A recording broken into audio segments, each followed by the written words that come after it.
کیا کیا کہہ رہی ہیں؟ ایسا کیسے ہو سکتا ہے بھلا؟ وہ جو اپنے کمرے میں بیٹھی لیپ ٹاپ چلا رہی تھی، اپنی والدہ کی یہ بات سنتے ہی گویا اسے کرنٹ لگ گیا تھا۔ ہوش میں تو ہو تم حاجرہ؟ تمہیں ذرا برابر بھی اندازہ ہے کہ تم کیا کہہ رہی ہو؟ اس کی والدہ نائمہ بیگم نے اسے بری طرح ڈانٹ دیا تھا۔ مما دیکھیں، آپ اس حویلی میں ضرور غلام بن کر زندگی گزار سکتی ہیں، لیکن میں یہ کبھی نہیں ہونے دوں گی۔ بیوہ آپ ہوئی تھی تو آپ نے اس کا خود سے بھرپور خراج وصول کیا ہے، لیکن اس میں میری کیا غلطی ہے؟ حاجرہ نے بغیر لگی لپٹی رکھے کہا تو اس کی والدہ کو بہت غصہ آیا تھا۔ تم اتنی بدلحاظ ہو سکتی ہو، میں نے کبھی نہیں سوچا تھا، جوان بیٹی ہو کر ماں کی سائیڈ لینے کے بجائے اسے رسوا کرنے پر تلی ہوئی ہو۔ حاجرہ بیگم نے انگلی اٹھا کر اسے وارننگ دینے والے انداز میں کہا، پھر ایک گہری سانس بھری۔ اس سے پہلے کہ حاجرہ مزید کچھ کہتی، انہوں نے ہاتھ اٹھا کر اسے روک دیا تھا۔ میری عزت کا تماشا بنانے سے بہتر ہے کہ تم نکاح کر لو، ویسے بھی کاظم چچا اچھا اور خوبصورت تعلیم یافتہ لڑکا ہے، تمہیں کہیں نہیں ملے گا۔ اس کی عادت اتوار کا پورا زمانہ گواہ ہے، اس کی خوبیوں اور خامیوں کے بارے میں سب جانتے ہیں کہ خامیاں نام کی نہیں اور خوبیاں بہت سی ہیں، اس کے باوجود بھی تم ناشکری کر رہی ہو۔ حاجرہ نے اپنی والدہ کی یہ بات سنی تو پھٹی پھٹی نگاہوں سے انہیں دیکھا تھا۔ امی لیکن… shut up, just shut up! اب اگر تم نے کچھ بھی ایسا کرنے کی کوشش کی تو تم میرا مرا ہوا منہ دیکھو گی۔ حاجرہ اس دھمکی پر اپنی جگہ اچھلی پڑی تھی۔ پلیز آپ مجھے ایموشنل بلیک میل نہ کریں، لیکن وہاں اس کی بات سننے کے لیے اس کی والدہ موجود نہیں تھی، بلکہ کمرے سے جا چکی تھی۔ حاجرہ نے غصے میں آ کر اپنا لیپ ٹاپ زور سے بند کیا اور پھوٹ پھوٹ کر رو پڑی تھی۔ وہ سڑو انسان جو کسی سے ٹھیک سے بات نہیں کرتا، جس کے اندر غرور کوٹ کر بھرا ہوا ہے، جس کو کسی کو خود سے منہ لگانے کے لائق نہیں سمجھتا، میں اس جیسے انسان سے شادی کروں گی، یہ ہرگز نہیں ہو سکتا، بلکہ یہ قیامت تک نہیں ہوگا۔ یہ کہتے ہوئے اس نے اپنے آنسو رگڑ کر صاف کیے اور اپنے بالوں کا جوڑا بنا کر کھڑکی میں آ کر کھڑی ہو گئی۔ گہرے گہرے سانس لینے کے بعد وہ سوچ چکی تھی کہ اب اسے کیا کرنا ہے۔ رات کے 11 بج رہے تھے اور وہ غصے میں سب کی نظریں بچاتے ہوئے کاظم کے کمرے کے باہر یہاں سے وہاں ٹہلتے ہوئے اس کے آنے کا انتظار کرنے لگی۔ اس کے کمرے کے برابر میں ہی ایک بڑی سی کھڑکی لگی ہوئی تھی، جہاں سے گھر کے باہر کا نظارہ کیا جا سکتا تھا۔ آدھا گھنٹہ گزر گیا تھا۔ بہت بڑا شہزادہ لگا ہے کہیں کا، ابھی تک نہیں آیا۔ وہ بڑبڑاتے ہوئے کھڑکی کے پاس آئی، تبھی گاڑی کے ہارن کی آواز سنائی دی۔ چوکیدار نے فوراً سے دروازہ کھولا اور وہ اپنی بڑی سی گاڑی اندر لے آیا۔ یہ دیکھتے ہی اس کا خون کھول اٹھا۔ اب شہزادہ کسی کو منہ لگانے قابل نہیں سمجھے گا۔ وہ منہ ہی منہ میں بولتی ہوئی اس کے کمرے میں داخل ہوئی اور لائٹ جلا دی۔ کاظم جو تھکا آیا تھا اور ڈنر کر کے آیا تھا، فوراً سے سیڑھیاں چڑھ کر اپنے کمرے کی طرف قدم بڑھائے تو ٹھٹک سا گیا۔ میرے بغیر کسی کی ہمت ہوئی میرے کمرے میں جانے کی؟ اس نے بے اختیار سوچا اور کمرے میں قدم رکھا ہی تھا کہ ایک لمحے کے لیے حیران رہ گیا۔ حاجرہ اس کی بیڈ پر پورے حق کے ساتھ بیٹھی، پاؤں جھلاتی ہوئی گویا اسی کا انتظار کر رہی تھی۔ تم یہاں کیا کر رہی ہو میرے کمرے میں، وہ بھی رات کے اس وقت میری اجازت کے بغیر؟ اس نے سخت لہجے میں کہا تو حاجرہ وہاں سے اٹھی اور چھوٹے چھوٹے قدم اٹھاتی ہوئی اس کے سامنے آئی۔ مجھے تمہارے کمرے میں آنے کا کوئی شوق نہیں ہے، انفیکٹ میں تو تمہارے کمرے کی طرف آنکھ اٹھا کر دیکھنا پسند بھی نہیں کرتی۔ حاجر نے اپنی آنکھوں میں نفرت بھر کر اس کی طرف دیکھا تو کاظم نے ایک لمحے کے لیے اپنی آئی برو اکٹھے کیے تھے۔ اچھا تو پھر آج یہاں کیسے آ گئی؟ کیا بھول گئی ہیں یا یادداشت کھو بیٹھی ہے؟ یہ سن کر وہ مسکرائی تھی۔ یادداشت تو نہیں کھو بیٹھی، لیکن اپنی زندگی کے لیے آئی ہوں۔ زندگی کے لیے؟ اس نے اس کے سامنے کوٹ اتارا اور وہیں کرسی پر رکھا، پھر کرسی پر بیٹھ کر اپنے دونوں انگلیاں باہم ملا کر اس کے مزید بولنے کا انتظار کرنے لگا۔ ڈونٹ ٹیل می کہ آپ کو نہیں پتا ہم دونوں کے بارے میں گھر میں کیا بات ہو رہی ہے۔ حاجرہ نے اس کی آنکھوں کی طرف دیکھ کر اندازہ لگانے کی کوشش کی۔ کیا بات ہو رہی ہے؟ سیریسلی مجھے نہیں پتا۔ کاظم نے حیران ہونے کی بھرپور ایکٹنگ کی۔ اوہ اچھا، کوئی بات نہیں، میں آپ کو بتا دیتی ہوں کہ خاندان والے ایک ناممکن خواب کو حقیقت کا روپ دینے کی کوشش کر رہے ہیں، لیکن میں اس جال میں نہیں آؤں گی۔ میری اور آپ کے رشتے کی بات ہو رہی ہے اور میں آپ کو یہ بتانے آئی ہوں کہ میں آپ سے شادی کبھی نہیں کر سکتی، نہ آج، نہ کل، نہ کبھی، قیامت تک ایسا نہیں ہوگا۔ اگر آپ نے اپنے دل میں کوئی غلط فہمی پال کر بیٹھے ہیں تو یہ جان لیجیے کہ حاجرہ کاظم سے ہرگز شادی نہیں کرے گی۔ کاظم نے اچنبھے سے اس کی طرف دیکھا اور پھر دھیمے سے مسکرایا تھا۔ اچھا، اس نے بس اتنا ہی جواب دیا تو حاجرہ کے سر پر لگی اور تلووں پر بجھی۔ اگر آپ کوئی غلط فہمی پالے ہوئے ہیں تو اسے اپنے دل سے نکال دیجیے، یہ ممکن نہیں ہے، سمجھے آپ؟ اس نے انگلی اٹھا کر وارننگ دینے والے انداز میں کہا تو کاظم نے کندھے اچکائے تھے۔ دیکھیں گے۔ یہ سنتی ہی حاجرہ کا دل چاہا کہ پاس رکھا گلدان اٹھا کر اس کے سر پر دے مارے۔ ایکسکیوز می، میں جب راضی نہیں ہوں تو یہ کچھ بھی نہیں ہو سکتا، سمجھے آپ؟ وہ بڑبڑاتے ہوئے کمرے سے باہر نکلی اور زوردار آواز میں دروازہ بند کیا کہ کاظم ایک لمحے کے لیے اچھل کر رہ گیا۔ محترمہ صاحبہ، آپ کیا سمجھتی ہیں کہ میں بھی آپ سے شادی کے لیے مرا جا رہا ہوں؟ ہرگز نہیں، ایسا ہرگز نہیں ہو سکتا۔ مجھے بھی تم سے شادی کرنے میں کوئی دلچسپی نہیں ہے۔ وہ غصے میں اٹھا۔ اس نے ابھی تک اپنی غصے کو قابو میں رکھا ہوا تھا۔ اگلے پل اس نے ڈریسنگ پر ہاتھ مارا اور ساری چیزیں گرا دی تھیں اور اپنا مکہ بنا کر دیوار پر دے مارا تھا۔ اپنے ہونٹ بھیج لیے تھے۔ لیکن کاظم کے کچھ حساب نکلتے ہیں جنہیں تمہیں چکانا پڑے گا، اور ضرور چکانا پڑے گا، چاہے شادی کر کے چاہے بغیر شادی کے۔ اس کی آنکھوں میں خون اتر آیا تھا اور ماضی کی چند لہریں اس کے ذہن میں اتری تھیں جنہیں وہ کبھی اپنے ذہن سے نہیں نکال سکا تھا۔ اگلے دن صبح کا سورج اپنے اندر ایک عجیب سی اداسی لیے ہوئے تھا۔ حاجرہ ناشتے کی میز پر تمام گھر والوں کے ساتھ بیٹھی تھی۔ اس کے سامنے تایا جان اور تائی جان ناشتے کی میز پر گفتگو کر رہے تھے۔ دادا جان سربراہی کرسی پر بیٹھے تھے۔ اس کی والدہ حاجرہ کے برابر میں تھیں اور کاظم سیڑھیوں سے اتر کر کسی کرسی کھینچ کر سب کو سلام کر چکا تھا۔ حاجرہ نے اس کے سلام کا کوئی جواب نہ دیا اور اپنی پلیٹ پر جھکی رہی۔ دادا جان اسے دیکھ کر مسکرائے تھے۔ تبھی اس نے اپنا گلا کھنکھارا اور سب کو اپنی طرف متوجہ کیا۔ میں آپ تمام لوگوں سے ایک ضروری بات کرنا چاہتا ہوں۔ یہ سنتے ہی حاجرہ کے کان کھڑے ہو گئے۔ اس نے فوراً سے پاس رکھا پانی کا گلاس اٹھا کر اپنے لبوں سے لگا لیا۔ کاظم کے لہجے میں کچھ ایسا تھا کہ حاجرہ کا دل زور سے دھڑک اٹھا۔ اس نے نگاہیں کاظم کے چہرے پر جمائی تھیں۔ کاظم نے ایک زہر آلود مسکراہٹ اس کی طرف اچھالی اور پھر دادا جان کی طرف دیکھا۔ میرے علم میں یہ بات آئی ہے کہ آپ لوگ میرا رشتہ دیکھ رہے ہیں۔ یہ سنتے ہی طاہر جان نے کاظم کے سر پر شفقت سے ہاتھ رکھا۔ ظاہر ہے عباس بھائی اور مومنہ بھابھی کے جانے کے بعد اب تم ہی تو جس کے لیے ہم جیتے ہیں۔ میرے تو دونوں بیٹے بڑے ہو کر شادی کر کے پنجے بن کر اڑ گئے ہیں اور باہر ہی اپنے قدم جما لیے، واپس آئے کا نام ہی نہیں لے رہے۔ خیر ان کی زندگی، پر اب تم ہی تو ہو ہمارا واحد مرکز۔ تمہارے لیے تو خاندان کی لڑکی ہی ہونی چاہیے نا۔ یہ سنتے ہی کاظم نے گہری نظروں سے حاجرہ کو دیکھا۔ حاجرہ کا دل چاہا کہ وہ چیخ چیخ کر اعلان کرے وہ ایسا کچھ بھی نہیں کرے گی، لیکن تب تک کاظم نے گویا اس کے سر پر ایک بم پھوڑا تھا۔ دادا جان، آپ نے جو سوچا ہے بالکل ٹھیک سوچا ہے۔ حاجرہ کا پانی میں ہی اٹک گیا تھا اور اسے بے تحاشا کھانسی اٹھی تھی۔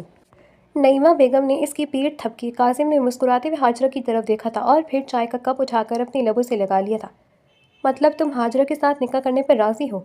حاجرہ نے پھٹی پھٹی نگاہوں سے تائی امی کی بات سنی اور نفی میں سر ہلانے ہی لگی تھی کہ نعیمہ بیگم نے اس کا ہاتھ پکڑ کر آنکھیں نکالی تھیں، گویا اسے گھورا تھا۔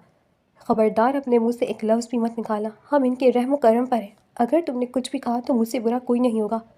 حاجرہ کے ہونٹ پھڑپڑائے ہی رہ گئے اور اس کی آنکھوں سے آنسو بہنے لگے، جسے اس نے فوراً سے سب کی نظریں بچا کر صاف کر لیا کہ وہ کسی کے سامنے خود کو کمزور ظاہر نہیں کرنا چاہتی تھی۔ جی جی بالکل، آپ لوگوں نے میرے لیے بالکل پرفیکٹ چوائس سوچی ہے، اور میں تو چاہتا ہوں کہ کل نکاح رخصتی رکھ لیتے ہیں، بالکل جب آپ کا دل چاہے، لیکن میں ذرا جلدی میں ہوں، پھر مجھے اپنے بزنس کے سلسلے میں بیرون بھی تو جانا ہے نا۔ کاظم نے گویا بات ہی ختم کر دی تھی۔ حاجرہ کا دل چاہا کہ زمین پھٹے اور وہ اس میں سما جائے۔ کاظم نے اس کی بات چٹکیوں میں اڑا کر اس کے خلاف فیصلہ لے لیا تھا اور اب اپنا فیصلہ سنا کر سب کو اپنا قائل بھی کر لیا تھا۔ یہ تو بہت اچھی بات ہے، کل ویسے بھی جمعرات ہے اور پھر جمعے کا دن ہے، جمعے کا دن تو بہت بابرکت رہے گا، نکاح ہو جائے گا اور ساتھ رخصتی بھی انشاءاللہ۔ دادا جان نے فیصلہ سنایا تو حاجرہ کو اپنا دل بند ہوتا ہوا محسوس ہوا۔ وہ ویسے تو اس کے نانا جان ہوتے تھے، لیکن وہ انہیں دادا جان کہہ کر ہی پکارتی تھیں۔ نائمہ بیگم نے بے اختیار اپنی آنکھیں میچ کر مسکراتے ہوئے اللہ کا شکر ادا کیا تھا، لیکن وہ نہیں جانتی تھی کہ یہ خوشی ان کی بیٹی کی لاش کے اوپر سے ہو کر آئے گی اور وہ مردہ ہو جائیں گی، ایک زندہ لاش بن جائیں گی۔ حاجرہ کے لیے وہاں مزید بیٹھنا مشکل ہو گیا تھا۔ اپنے آنسو پی پی کر وہ تھک چکی تھی، حلق میں آنسوؤں کا گولا بن کر پھنسا تو وہ فوراً سے کھڑی ہوئی اور دوڑتے ہوئے اپنے کمرے کی طرف بڑھ گئی۔ بچی شرما گئی ہے، تائی جان نے مسکراتے ہوئے کہا، لیکن کاظم اصل حقیقت جانتا تھا۔ اس نے زیر لب مسکراتے ہوئے اپنا سر کھجایا اور پھر کچھ ہی دیر بعد ناشتہ کر کے آفس کے لیے نکل گیا۔ اندر آتے ہی حاجرہ نے اپنے کمرے کی حالت بری کر دی تھی۔ بیڈ شیٹ کھینچ کر پھینکی تھی، اپنے بالوں کو مٹھیوں میں جکڑ کر زور زور سے رونے لگی۔ یہ کیسے ہو سکتا ہے؟ یہ نہیں ہو سکتا! وہ چلائی تھی، لیکن اس کی چلانے کی پکار سننے والا وہاں کوئی بھی موجود نہیں تھا، یہاں تک کہ اس نے پورے کمرے کا حشر نشر کر دیا تھا۔ آوازیں تیز ہوئیں تو نائمہ بیگم کو اپنی عزت کی فکر ہوئی اور وہ دوڑ کر اس کے کمرے کے اندر آئیں۔ تمہارا دماغ خراب ہو گیا ہے، یہ سب کیا ہو رہا ہے؟ انہوں نے اس کے کمرے کی حالت دیکھی تو اپنی جگہ ششدر رہ گئی تھی۔ وہی سب کھوچا ہو رہا ہے جو آپ لوگوں نے میری قسمت میں لکھا ہے۔ میں آپ سے کہہ دیتی ہوں، میں یہ شادی نہیں کروں گی، نہیں کروں گی، نہیں کروں گی۔ وہ چلائی تھی اور مزید تیزی سے ان کی بات کی نفی کی تھی۔ نائبہ بیگم نے یہ سنتے ہی فوراً سے اپنے دل پر ہاتھ رکھا اور گہرا سانس لینے کی کوشش کی تھی۔ انہیں انزائٹی اٹیک ہوا تھا۔ ہاجرہ نے یہ دیکھا تو اگلے ہی پل اپنا سارا غصہ تھوکا اور اپنی دراز سے فوراً سے دوا نکالی، ان کی زبان کے نیچے رکھ دی تھی۔ تھوڑی دیر بعد نائبہ بیگم سنبھلی تو ان کی آنکھوں میں آنسو تھے۔ ہاجرہ، میری پیاری ہاجرہ، تمہیں کیا ہو گیا؟ قاسم سے کیوں چڑھتی ہو؟ ہاجرہ نے کچھ بھی نہ کہا، بس خالی خالی نگاہوں سے انہیں دیکھا تھا۔ آپ یہ شادی کروانا چاہتی ہیں نا تو ٹھیک ہے، کروا لیجیے، لیکن اس کے بعد آپ کی بیٹی زندہ نہیں بچے گی، مر جائے گی وہ، اس کی روح دفن ہو جائے گی۔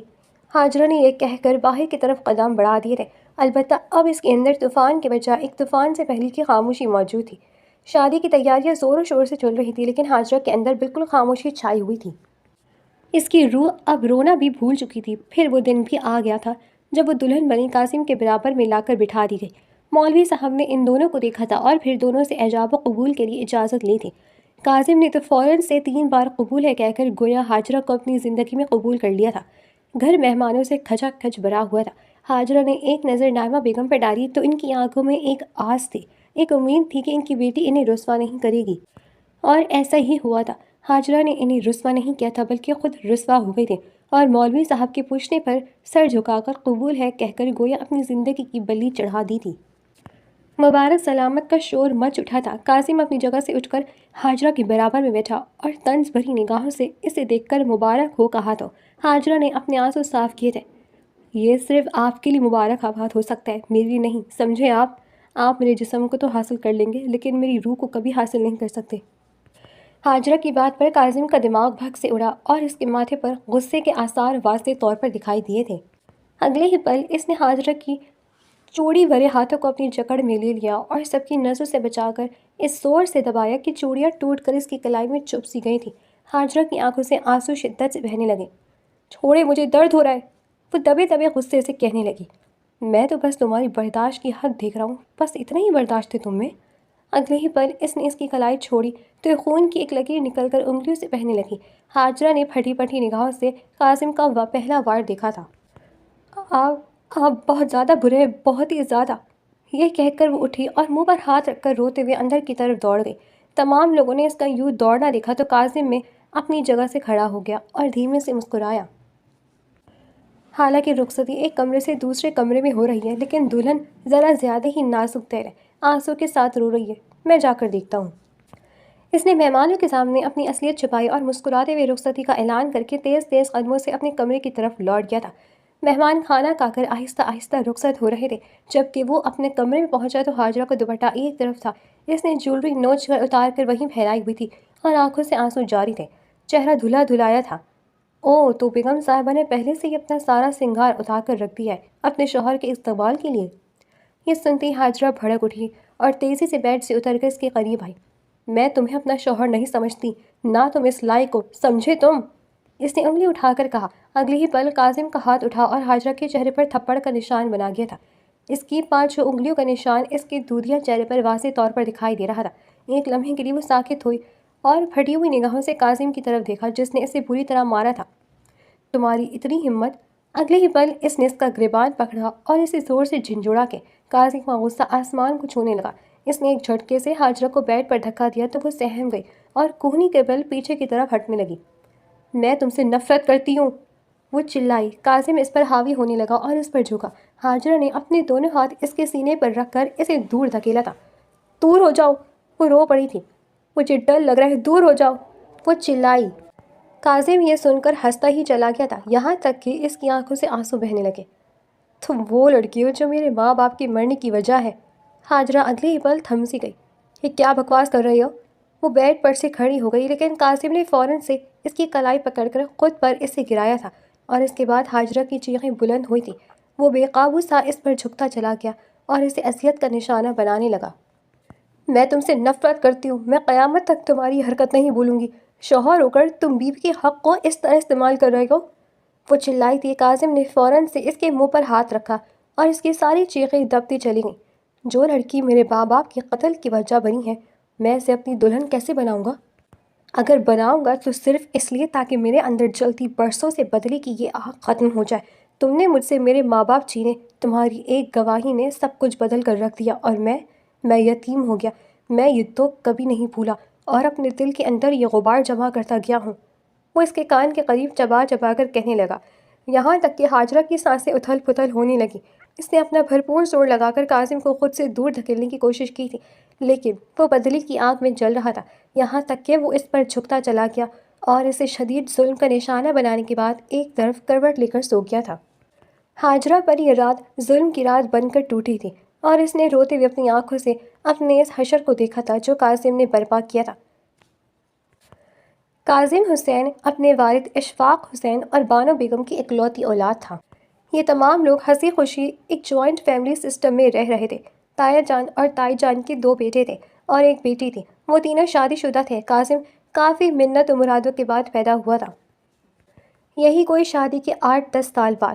وہ اس حویلی کا چہیتا تھا اور دادا جان کی تو اس میں جان بستی تھی۔ بڑے بھائی محسن حسین کا اپنا کاروبار تھا، جبکہ اشفاق حسین وکیل تھے۔ ابھی کاظم صرف 15 برس کا تھا کہ اس گھرانے پر قیامت ٹوٹی پڑی تھی۔ اشفاق حسین پر اپنی ساتھی وکیل کی طرف سے ہراساں کرنے کا الزام لگایا گیا تھا۔ بانو بیگم کو تو اپنے شوہر پر پورا بھروسہ تھا، لیکن وہ وکیل بہت لمبے ہاتھ رکھتی تھی اور اس نے اشفاق حسین کے خلاف مقدمہ درج کروایا دیا تھا۔ وہ بری طرح پھنس گئے تھے، یہاں تک کہ پولیس تحقیقات کے لیے ان کے گھر تک چلی آئی تھی اور ہر فرد کا بیان ریکارڈ کیا گیا تھا۔ انہی دنوں اشفاق حسین کی چھوٹی بہن نائمہ بیگم اپنی بیٹی ہاجرہ کے ساتھ حویلی میں آئی تھی۔ ہاجرہ 12 برس کی تھی، اچھی خاصی سمجھدار تھی۔ اسے تمام لوگوں نے سمجھایا تھا کہ اسے بیان میں کیا کہنا ہے، لیکن اس کی بات نہ جانے کیا کچھ ہوا کہ پولیس تفتیش کرنے کے بعد وہاں سے واپس لوٹی اور انہیں عدالت میں گھسیٹا گیا۔ اشفاق حسین پر جعلی الزام درست ثابت ہو گیا اور یہ کہا گیا کہ ایک فرد کی گواہی کی وجہ سے جو ان کے اپنے گھرانے پر مشتمل ہے، ان پر جرم ثابت ہو گیا ہے اور وہ عادی زانی ہیں۔ یہ خبر اشفاق حسین برداشت نہ کر پائے تھے اور اس بات کی تحقیقات کیے بغیر وہ گواہ کون تھا، کیسے تھا اور اس نے کیوں یہ گواہی دی، وہ یہ صدمہ برداشت نہ کر سکا اور ہارٹ اٹیک میں ان کا انتقال ہو گیا تھا۔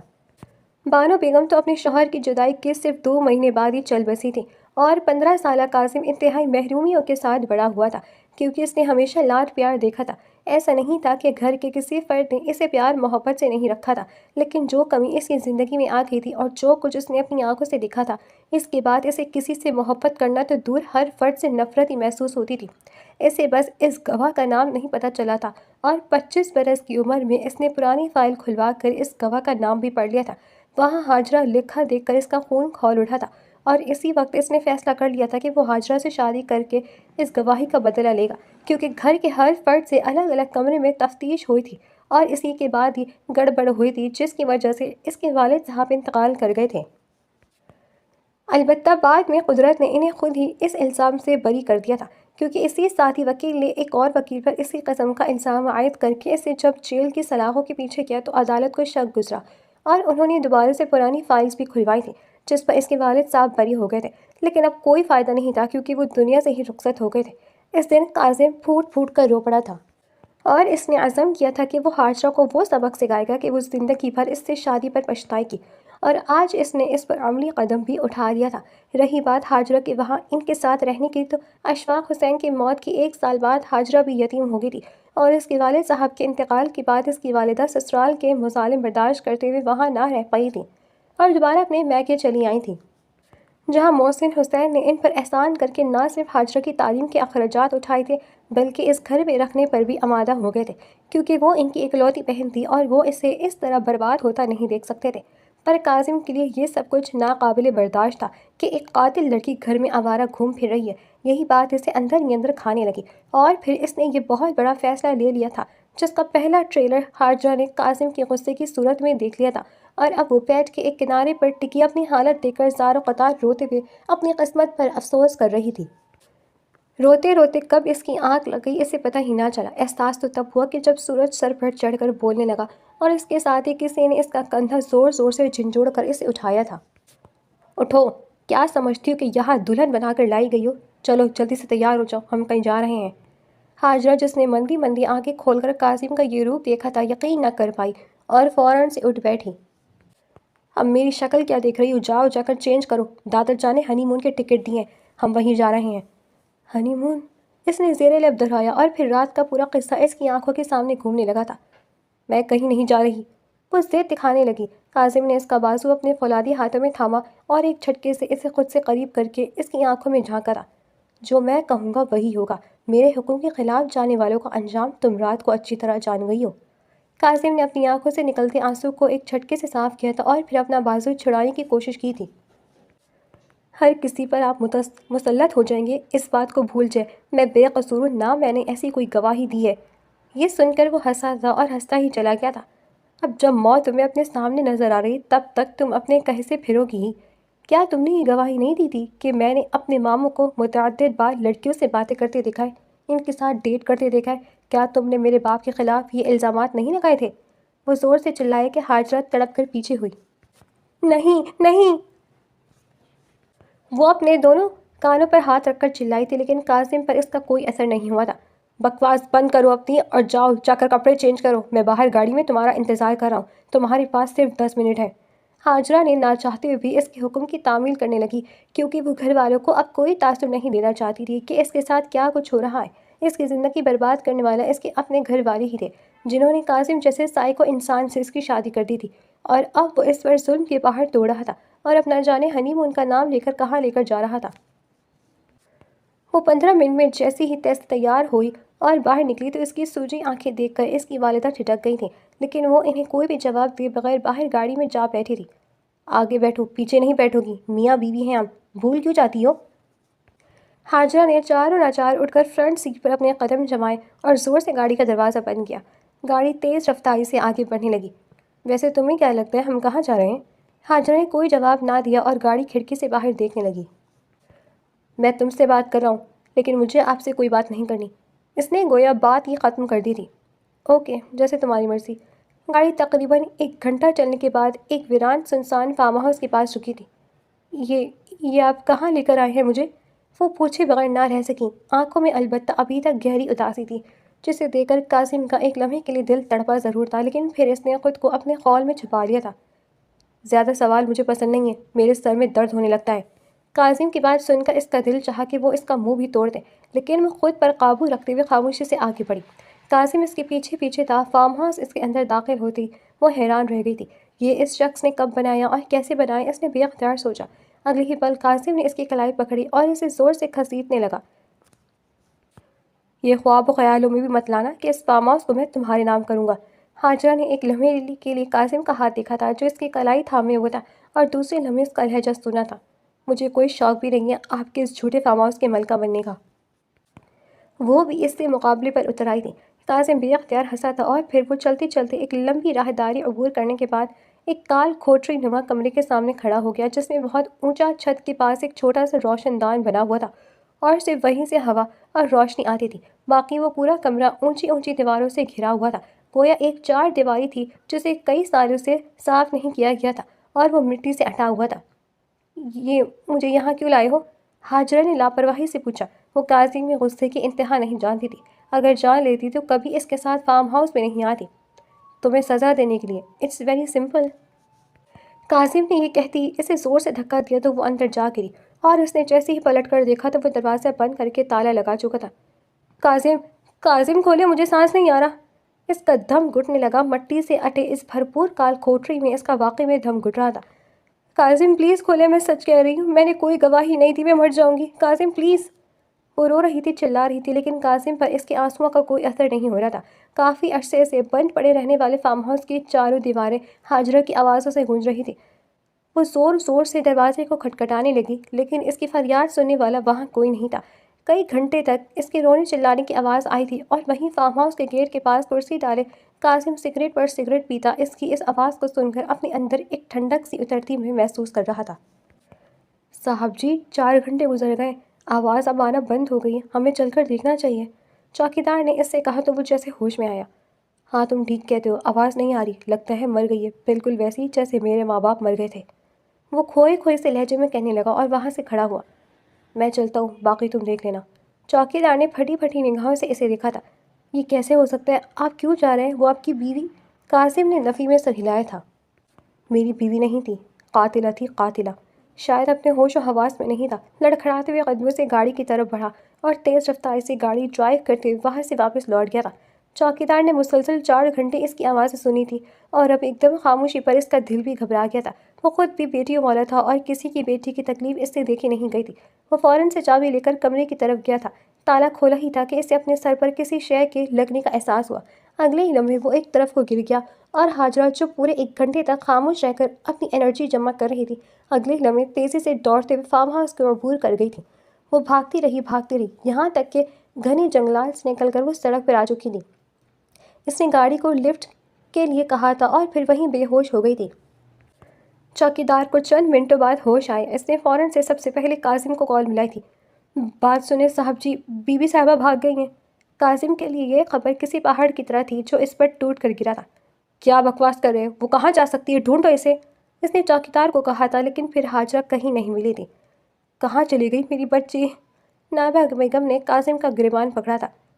ایک ہی دن میں تم نے اس کے ساتھ ایسا کیا کیا؟ وہ غائب ہو گئی، لاپتہ ہو گئی، گمشدہ ہو گئی۔ تائی جان نے بھی آگے بڑھ کر کاظم کو تھپڑ مارا تھا۔ ہاں، ہو گئی گمشدہ، ہو گئی لاپتہ، اسے ہو ہی جانا چاہیے تھا۔ میں نے ویسے بھی بدلے کے لیے شادی کی تھی اور اب میرا بدلہ پورا ہو گیا۔ جہاں بھی ہوگی سلامت ہی ہوگی، کیونکہ اس کی گواہی کی بدولت میرے ماں باپ اس دنیا سے رخصت ہو گئے تھے۔ یہ خبر سب پر پہاڑ بن کر ٹوٹی تھی اور یہ ایک راز تھا جو آج سب پر نازل ہوا تھا۔ بکواس بند کرو، میری بیٹی نے کچھ نہیں کیا ہے، وہ بہت معصوم ہے۔ نائمہ بیگم رو پڑی تھی۔ اس نے مجھے منع کیا کہ وہ شادی نہیں کرنا چاہتی، لیکن تم نے اسے رسوا کر دیا، برباد کر دیا۔ نہ جانے کہاں ہوگی، کیسے ہوگی، زندہ بھی ہوگی یا… اگلے ہی پل اپنے منہ پر ہاتھ رکھ کر وہ رو پڑی تھی۔ کاظم نے خود ہی وہ گھر چھوڑ دیا تھا اور ایک بار پھر سے حسین ہاؤس میں سناٹا چھا گیا تھا۔ ادھر دوسری طرف ہاجرہ کو ہوش آئے تو اس نے خود کو کسی چھوٹے سے گھر میں پایا۔ بیٹی، اب تم کیسی ہو؟ طبیعت کیسی ہے تمہاری؟ ہاجرہ نے مندی مندی آنکھوں سے انہیں دیکھا اور پھر ایک جھٹکے سے اٹھ بیٹھی۔ میں کہاں ہوں؟ میں یہاں کیسی آئی؟ وہ رو پڑی تھی۔ تم ہماری گاڑی کے سامنے آ گئی بیٹا، میرے بیٹے نے تمہیں لپیٹ دی تھی۔ 15 برس کا ہے، گاڑی چلانا سیکھ رہا تھا، ہمیں تو لگا کہ ہماری گاڑی کی وجہ سے تم بے ہوش ہو گئی، لیکن پھر پتہ چلا کہ تم تو خوف سے بے ہوش ہو گئی تھی۔ کیا ہوا؟ سب ٹھیک ہے نا؟ ہاجرہ ان کے گلے لگ کر رو پڑی تھی۔ نہ جانے کیوں اس عورت سے اسے نائمہ بیگم کی خوشبو آئی تھی۔ میں چند دنوں آپ کے یہاں رہ لوں، میں لاوارث ہوں، اس نے اپنے دل پر پتھر رکھ کر انہیں کہا تھا۔ کچھ آدمی میرے پیچھے لگ گئے تھے اور اب میں دوبارہ واپس اس جگہ نہیں جانا چاہتی۔ میں کچھ دنوں میں سیٹل ہو جاؤں گی تو چلی جاؤں گی۔ ہاجرہ نے انہیں کہہ کر خود پر یقین دلایا تھا۔ وہ مان گئی تھیں۔ وہ ایک انتہائی ملنسار خاتون تھی اور انہوں نے ہاجرہ سے پھر کوئی سوال نہیں کیا تھا۔ شروع کے 2 دن تو ہاجرہ کو لگا تھا کہ اس کی دنیا ختم ہو گئی، لیکن پھر اس نے ہمت نہیں ہاری اور سب سے پہلے اپنے گلے میں موجود چین اور ہاتھ میں موجود 2 کروڑ کی بیچ کی اس نے کرائے پر ایک گھر حاصل کر لیا تھا۔ اور پھر اگلے ہی دن نوکری کی تلاش میں نکل پڑی تھی۔ اسی آنٹی کی جانے والی ایک عورت کے توسط سے اسے ایک اسکول میں نوکری مل گئی تھی۔ اس نے اس آنٹی سے بھی رابطہ ختم کر دیا تھا کیونکہ وہ کسی کی نظروں میں نہیں آنا چاہتی تھی۔ شروع کا 1 مہینہ تو اس کے لیے بہت بھاری تھا۔ وہ ساری رات بیٹھ کر روتی رہتی تھی، لیکن پھر کچھ حد تک سنبھل گئی تھی۔ میں خود کو بے گناہ ثابت کر کے رہوں گی اور تم سے اپنی راہ جدا کروں گی۔ تم نے میری روح پر زخم لگائے، میرے جسم کو روندا ہے، میں تمہیں کبھی معاف نہیں کروں گی کاظم۔ اس رات وہ روتے روتے سو گئی تھی۔ اگلی صبح اس کا سر چکرایا تھا، اسے شدید متلی سی محسوس ہوئی۔ اس کا ماتھا ٹھڑکا کیونکہ اسے پتہ چل گیا تھا کہ یہ سب کچھ کیوں ہو رہا ہے۔ وہ ماں بننے والی تھی اور وہ خواب جو اس نے کاظم سے چھٹکارا حاصل کرنے کے لیے اپنی آنکھوں میں سجائے تھے، ایک دم سے ملیا میٹ سے ہو گئے تھے۔ میں یہ بچہ مار دوں گی۔ 3 دن تک تو وہ روتی رہی تھی، لیکن چوتھے دن اس کے اندر ممتا کا احساس پیدا ہو گیا تھا۔ میں یہ گناہ نہیں کر سکتی۔ 3-4 مہینے سنبھلنے کے بعد اس نے اپنے طور تحقیقات شروع کر دی تھی کہ کاظم کا الزام کس حد تک سچ ہے، کیونکہ اس نے واقعی کوئی گواہی نہیں دی تھی اور پولیس نے تو اس سے کوئی سوالات کیے ہی نہیں تھے۔ وہ اپنے والدہ کے ساتھ تھی اور اس کی والدہ ہی سوالات کے جوابات دیے تھے۔ وہ 12 برس کی تھی، ہوش و حواس میں تھی، لیکن وہ یہ کبھی نہیں کر سکتی تھی۔ تو پھر کاظم کو یہ ساری غلط فہمی کیوں ہوئی تھی؟ اس نے کھوج لگانی شروع کر دی تھی اور عدالت جا کر وہ فائل بھی نکلوائی تھی جہاں گواہوں کے طور پر باقاعدہ اس کا نام درج تھا۔ پھر اس نے تھانے کے دھکے دکھائے، تب کہیں جا کر اسے وہ وکیل ملا تھا اور اس وکیل نے انکشاف کیا تھا کہ یہ گواہ کا نام تو اس نے حویلی کے برابر گھر میں رہنے والی اس لڑکی کی گواہی سن کر ریکارڈ کیا تھا، جو دراصل اسی خاتون وکیل کی رشتہ دار تھیں اور وہاں اسی مقصد کے لیے لائی گئی تھی۔ اس لڑکی کا نام بھی ہاجرہ تھا اور یہ اتنی بڑی غلط فہمی نے ہاجرہ کی زندگی برباد کر دی تھی۔ اس نے وکیل صاحب کی یہ ساری باتیں ریکارڈ کر لی تھیں اور پھر USB کے ساتھ چند فائل کاظم کے پتے پر بھجوا دی۔ قاسم جو اس وقت بیرون جانے کی تیاری کر رہا تھا، 6 مہینے بعد اسے حاجرہ کی طرف سے یہ پارسل موصول ہوا تو اسے لگا کہ اب وہ کبھی اگلا سانس نہیں لے پائے گا۔ یہ میں نے کیا کر دیا؟ وہ رو پڑا تھا۔ حاجرہ کو اس کا پتہ کیسے حاصل کیا تھا جو اسے معلوم نہیں تھا، لیکن وہ خود کہاں تھی؟ وہ اسے ڈھونڈ ڈھونڈ کر تھک چکا تھا۔ پورے 3 مہینے تک وہ اسے ڈھونڈتا رہا تھا اور پھر تنگ آ کر وہ بیرون روانہ ہو گیا تھا۔ وہاں بھی اسے ہر پل حاجرہ کی یاد ستاتی رہتی۔ یہ مجھے کیا ہو رہا ہے؟ میں نے تو اس سے بدلے کے لیے شادی کی تھی، لیکن یہ سب میرے ساتھ کیوں ہو رہا ہے؟ اونچا لمبا مرد اکثر راتوں کو اٹھ کر رونے لگتا۔ اس کی حالت ایک نفسیاتی انسان کی سی ہو گئی تھی جو کسی طور سنبھلنے کے قریب نہ تھی۔ دوسری طرف حاجرہ کے یہاں بچے کی پیدائش کا وقت قریب تھا اور اس وقت اسے اپنی والدہ کی بہت زیادہ ستائی تھی۔ اس نے فیصلہ کر لیا تھا اور وہ حویلی واپس روتی ہوئی آئی تھی، جہاں اس کی والدہ اسے دیکھ کر ایک دم سے سکتے میں آ گئی تھیں اور انہوں نے آگے بڑھ کر اسے گلے لگا لیا تھا۔ وہاں آنے کے کچھ دنوں بعد ہی اس کے یہاں ایک چاند سے بیٹے نے جنم لیا تھا۔ حویلی میں سب کچھ ٹھیک ہو گیا تھا۔ اب قاسم کے لیے سب کے دل میں نفرت ہی نفرت تھی، کیونکہ قاسم نے اس گھر کا امن خراب کرنے کی ایک بار پھر سے کوشش کی تھی۔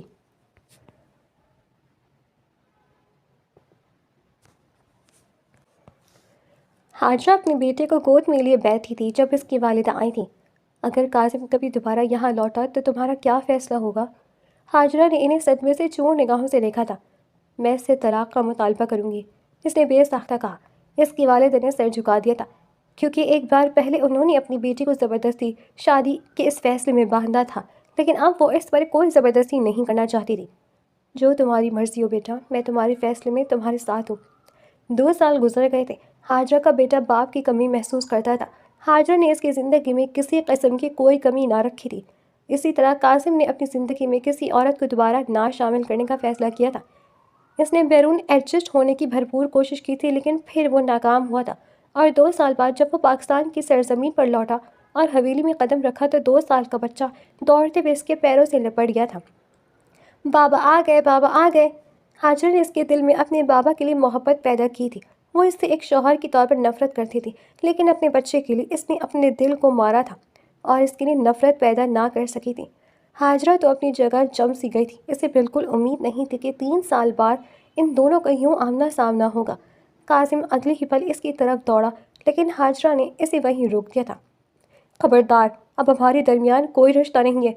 وہ منہ پر ہاتھ رکھ کر روتے ہوئے واپس پلٹی اور اپنے کمرے میں بند ہو گئی تھی۔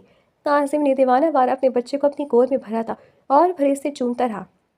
میرا بیٹا، میری جان، میری زندگی مجھے بہت زیادہ مل چکی ہے، لیکن اب میں تمہارے بغیر نہیں رہ سکتا میری جان۔ اور اس کا بیٹا تو ایسا خوش تھا جیسے اسے دنیا کی حفت القلیم مل گئی ہے۔ جو بھی ہوا، جیسا بھی ہوا، تمہیں وہ سب کچھ نہیں کرنا چاہیے تھا، لیکن اب بھی وقت ہے، تم اسے منا لو۔ تائی جان کو قاسم کی حالت پر رحم آ گیا تھا۔ اس کی حالت درگو تھی۔ وہ پہلے سے کہیں زیادہ کمزور ہو گیا تھا۔ شاید حاجرہ کی اس آہ لگ گئی تھی۔ حاجرہ اپنی دیوار سے لگ کر رو پڑی تھی۔ اب کیوں وہ دوبارہ میری زندگی میں واپس آیا ہے؟ اس کی آنکھوں سے آنسو بہہ رہے تھے۔ جب بھی مجھے اس کی سب سے زیادہ ضرورت تھی، تب اس نے مجھے نکال دیا، مجھے رسوا کیا، اور اب پھر سے میری زندگی میں واپس آ رہا ہے۔ حاجرہ، دروازہ کھولو، میں تم سے معافی مانگنا چاہتا ہوں، مجھے معاف کر دو ورنہ میں مر جاؤں گا۔ قاسم وہیں اس کے دروازے کے پاس بیٹھ گیا تھا اور بار بار دروازہ بجا کر اسی معافی کا طلبگار تھا۔ 1 گھنٹہ گزر گیا تھا۔ حاجرہ کی برداشت جواب دے گئی تھی۔ اس نے دروازہ کھولا اور قاسم کی حالت دیکھ کر اپنی جگہ ٹھہر گئی۔ کیا تم ان سالوں کا حساب دے سکتے ہو جو میں نے تمہارے بغیر گزارے، تمہارے الزامات کے تحت گزارے؟ تم نے مجھے رسوا کر دیا قاسم، تم نے مجھے برباد کر دیا۔ اس کی آنکھوں سے موٹے موٹے آنسو بہہ نکلے تھے اور وہ وہیں چوکھٹ پر بیٹھ گئی تھی۔ تبھی ان کا 2 سال کا بیٹا دوڑ کر آیا تھا اور حاجرہ اور قاسم کو ایک ساتھ چمٹ گیا تھا۔ یہ منظر اپنے آپ میں ایک بھرپور اور مکمل منظر تھا کہ حاجرہ نے چند منٹوں میں فیصلہ کر لیا تھا۔ اس نے اپنے آنسو صاف کیے تھے اور اس نے اپنے بیٹے کو گود میں بھر کر اپنی امی کے حوالے کیا تھا جو اسے وہاں سے لے گئی تھی۔ تم مجھے معاف نہیں کرو گی؟ قاسم اپنے دونوں ہاتھوں کو جوڑ کر اس کے آگے مجرم بنا کھڑا تھا۔ میں وعدہ کرتا ہوں کہ اب کبھی دوبارہ ایسا نہیں ہوگا۔ اگر ایسا ہوگا تو میں اپنی جان خود دے دوں گا۔ میں اس قدر اندھا ہو گیا تھا کہ نہیں جان پایا تم بھی ایک انسان ہو، اپنے سینے میں دل رکھتی ہو۔ میں نے تمہیں برباد کر دیا، میں مانتا ہوں، لیکن میں خود بھی تو برباد ہو گیا ہوں نا۔ وہ اونچا لمبا مرد اس کے پیروں میں گڑ گڑاتے ہوئے بری طرح رو رہا تھا۔ حاجرہ کی برداشت جواب دی گئی۔ وہ بھی اس کے ساتھ وہیں زمین پر بیٹھی اور اس کے جوڑے ہوئے ہاتھ کھول دیے تھے۔ البتہ زندگی نے بہت کڑے وقت اور مشکل آزمائش سے گزارے، لیکن اب میں جو فیصلہ کر رہی ہوں وہ میرے بیٹے کے لیے ہے۔ تم یہ امید مت رکھنا کہ میں تم سے محبت کرتی ہوں۔ ہاں، البتہ میں نے تمہیں معاف کر دیا ہے۔ کاظم ہنس پڑا تھا اور اس کی دماغی حالت دیکھ کر حاجرہ نے اگلے ہی پل اس کے سر پر ہاتھ پھیرا تھا۔ میں تمہاری طرح سخت دل نہیں ہو سکتی۔ کاظم نے اس کے دونوں ہاتھوں کو تھام لیا تھا۔ تم اب میرے ساتھ رہو گی نا؟ وہ اس کی منتیں کرنے لگا۔ حاجرہ نے اپنی نگاہیں جھکا لی تھی اور پھر حاجرہ نے ہی اس کے تھراپی کے کئی سیشن کروائے تھے اور تب کہیں جا کر وہ نارمل ہوا تھا۔ ایک غلط فہمی نے ان کی زندگی برباد کر دی تھی، لیکن پھر حاجرہ کی ہمت اور کاظم کی اعلیٰ ظرفی نے کہ وہ اپنی بیوی کے قدموں میں گر کر اپنے گناہوں کی معافی مانگ چکا تھا، ان دونوں کی زندگی بدل دی تھی۔ 2 سال بعد وہ اپنے 2 بچوں کے ہمراہ طواف کعبہ کر رہے تھے اور بے حد مطمئن تھے۔ اگر خدا اس وقت مجھے تمہارے قدموں میں نہ لاتا تو میں تو مر ہی جاتا، کاظم نے کعبہ کے سامنے کھڑے ہو کر حاجرہ کا ہاتھ تھامتے ہوئے کہا تو حاجرہ مسکرائی تھی۔ بے شک یہ میرے رب کا امتحان تھا جس میں نے سرخرو ہوئی تھی، البتہ اس کی تکلیف ابھی بھی دل میں محسوس ہوتی ہے، لیکن اب میں پرسکون ہوں۔ حاجرہ نے وہیں نماز کی نیت باندھی اور دعا میں اپنے اور کاظم کے سکون کے لیے دعا کی تھی۔ ان کی زندگی میں اب سکون موجود تھا، پر اس نے سکون کے دائمی ہونے کی دعا کی تھی اور وہ دونوں کعبے کو ہاتھ ہلاتے ہوئے واپس لوٹ گئے تھے۔ عمرے کی یہ شاندار تبدیلی ان کی زندگی کو معطر کر گئی تھی اور اب وہ دونوں تمام ماضی کو بھلائے اپنے بچوں کے ہمراہ ایک ساتھ زندگی گزار رہے تھے۔ محبت اب آہستہ آہستہ دونوں کے دلوں میں پیدا ہو رہی تھی اور ان دونوں کے لیے یہی کافی تھا۔